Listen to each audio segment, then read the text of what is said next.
أعوذ بالله من الشيطان الرجيم.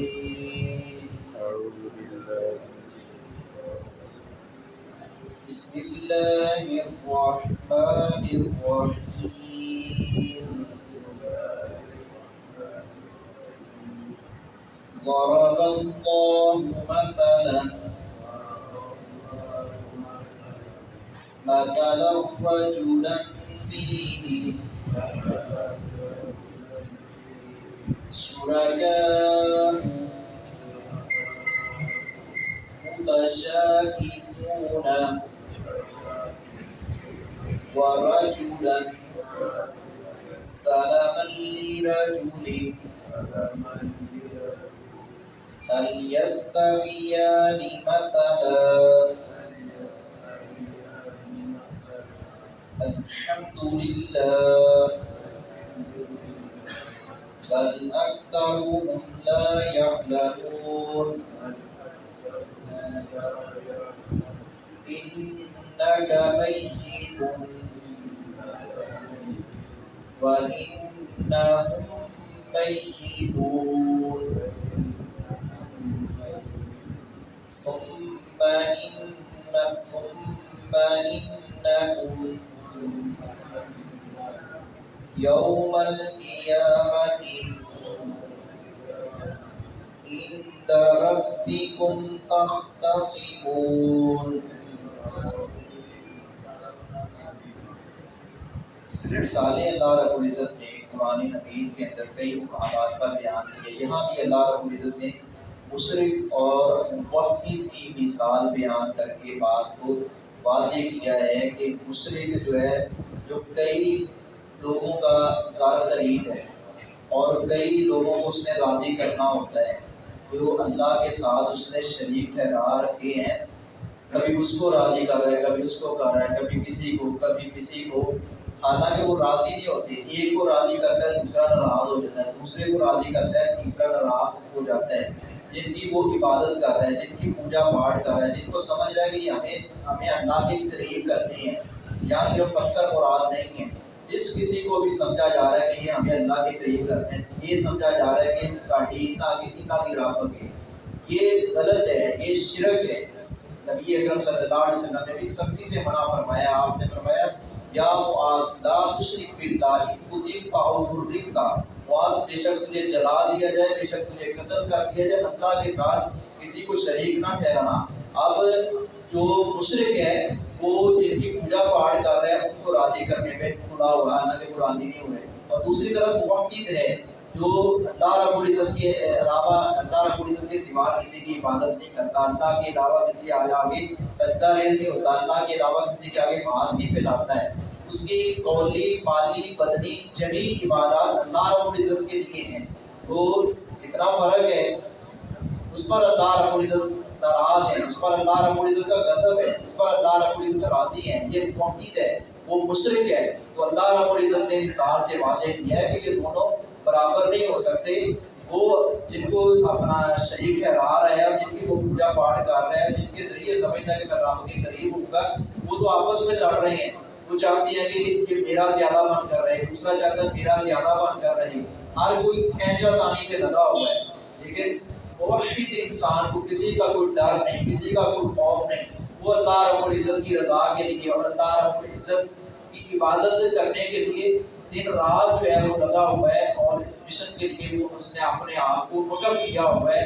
وہ ہر قسم کی قربانی دینے کے لیے تیار ہوتا ہے. یہ مثال بیان کر کے اللہ رب العزت نے پھر پیارے نبی کریم صلی اللہ علیہ وسلم کی وفات کا تذکرہ کیا ہے. نبی اکرم صلی اللہ علیہ وسلم سے فرمایا گیا کہ آپ نے اس دنیا سے رخصت ہو جانا ہے، آپ نے اس دنیا سے چلے جانا ہے، آپ کی وفات ہو جانی ہے. ان لوگوں نے بھی مرنا ہے. کسی نے بقا، کسی کو بقا نہیں ہے. بقا اگر ہے کسی کو تو اللہ کی ذات کو ہے. کل من علیہا فان ویبقی وجہ ربک ذو الجلال والاکرام. ہر چیز فنا ہو جائے گی، صرف ایک ذات باقی رہے گی، وہ رب رحمان کی ذات ہے. عربی کے شاعر نے کہا لو کان بقاء فی الدنیا لما بعد خیر المرسلین محمد. اگر کسی کو بقا ہوتا تو آخری نبی اور نبی خیر محمد صلی اللہ علیہ وسلم اس دنیا میں رہتے. جب آپ نے نہیں رہنا تو پھر ہماری کیا حیثیت ہے؟ کیوں نہیں ہم فکر کرتے؟ تو نبی اکرم صلی اللہ علیہ وسلم کی وفات کا بھی اس بات ان آیات سے ہو رہا ہے کہ آپ کو اللہ رب العزت نے فرمایا کہ آپ نے بھی وفات پانی ہے، لوگوں نے بھی مرنا ہے۔ یہ ہمارے یہاں جو کہا جاتا ہے کہ پردہ کر کے، بزرگ پردہ کر کے، پیارے نبی پردہ کر کے، یہ ہم اپنے آپ کو عجیب قسم کے معاملات میں الجھائے ہوئے ہیں اور شاید سمجھ نہیں ہے کہ یہ، اور سمجھا جاتا ہے یہ لفظ موت جو ہے یہ نبی کی توہین ہے۔ قرآن کریم میں اللہ رب العزت نے حضرت یعقوب علیہ السلام کے بارے میں فَإِذْ حَضَرَ يَعْقُوبَ الْمَوْتُ، حضرت یعقوب علیہ السلام کا اور اس طرح دیگر نبیوں کا تذکرہ کیا ہے، ان کی موت کا تذکرہ کیا ہے۔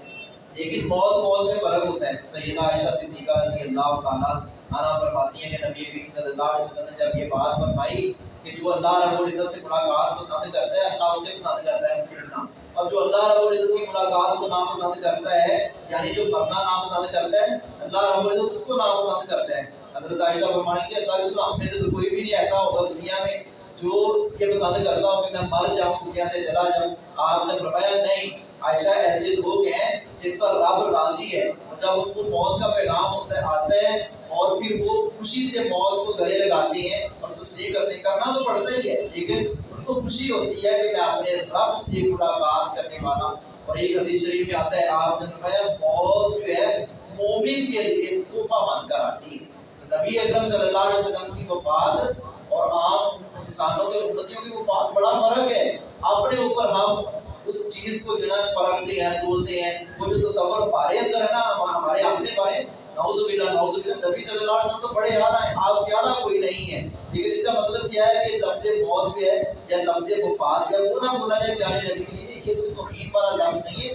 اگر یہ توہین والا تنقیص والا لفظ ہوتا اللہ رب العزت کبھی قرآن کریم میں یہ نہ فرماتے۔ حضرت ابوبکر صدیق رضی اللہ تعالیٰ عنہ نے بھی خطبہ دیا تھا، فرمایا تھا کہ جو تم میں سے محمد صلی اللہ علیہ وسلم کی پوجا کرتا تھا، عبادت کرتا تھا، اس کا رب تو موت ہو گیا ہے، اور جو ایک اللہ کی عبادت کرتا ہے اس کو کبھی موت نہیں آئے گی۔ اللہ کی صفت ہے کہ اللہ کو موت نہیں آئے گی۔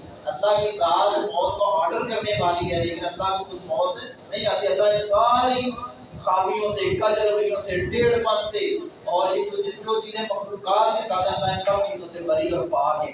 ذرا اللہ بیان کی ہے اللہ نے مثلا مثال راجل، ایک ایسے آدمی کی ہوئی جس میں شرکاء کئی شریک ہیں باہم متشاکسون اختلاف رکھنے والے۔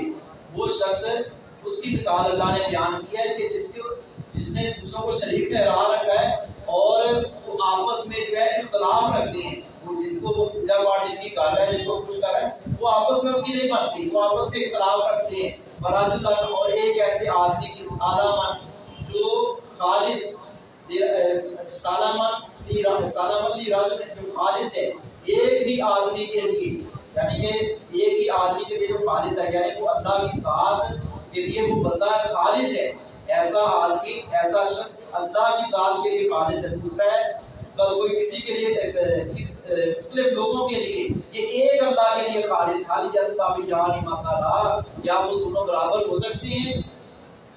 اللہ رب العزت نے مثلا یہ مثال بیان کی، الحمدللہ، سب تعریف اللہ ہی کے لیے ہے۔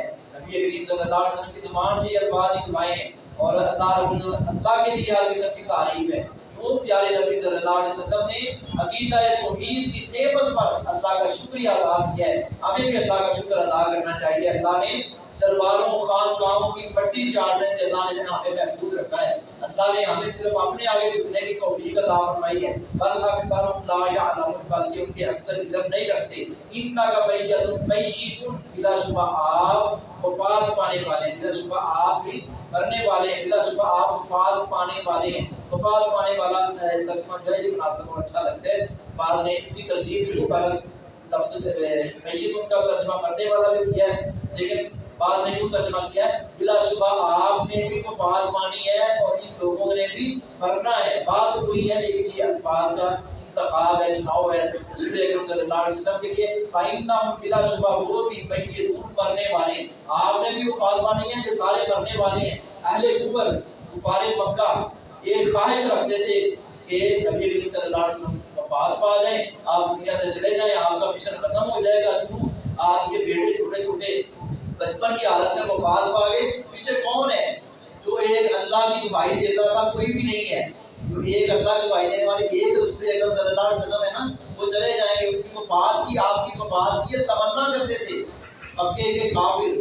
اللہ رب العزت نے فرمایا کہ ان کو فرما دیں کہ خوش فہمی میں نہ رہیں، آپ نے بھی وفات پانی ہے، ان ظالموں نے بھی مرنا ہے. ثم انکم پھر بلا شبہ یوم القیامت، قیامت کے دن اندا ربکم اپنے رب کے پاس تک تاسیون جھگڑو گے، اپنے رب کے پاس جھگڑو گے جا کر، اور ایک دوسرے کو جو ہے عہدے الزام ٹھہراؤ گے، اس نے مجھے بتلایا تھا، اس نے بتایا تھا، اس نے ایسے کیا تھا، فلاں نے مجھے غلط راستے پر لگا دیا، ایسے جھگڑو گے. لیکن اللہ کے ہاں یہ جھگڑنا کوئی فائدہ مند نہیں ہوگا.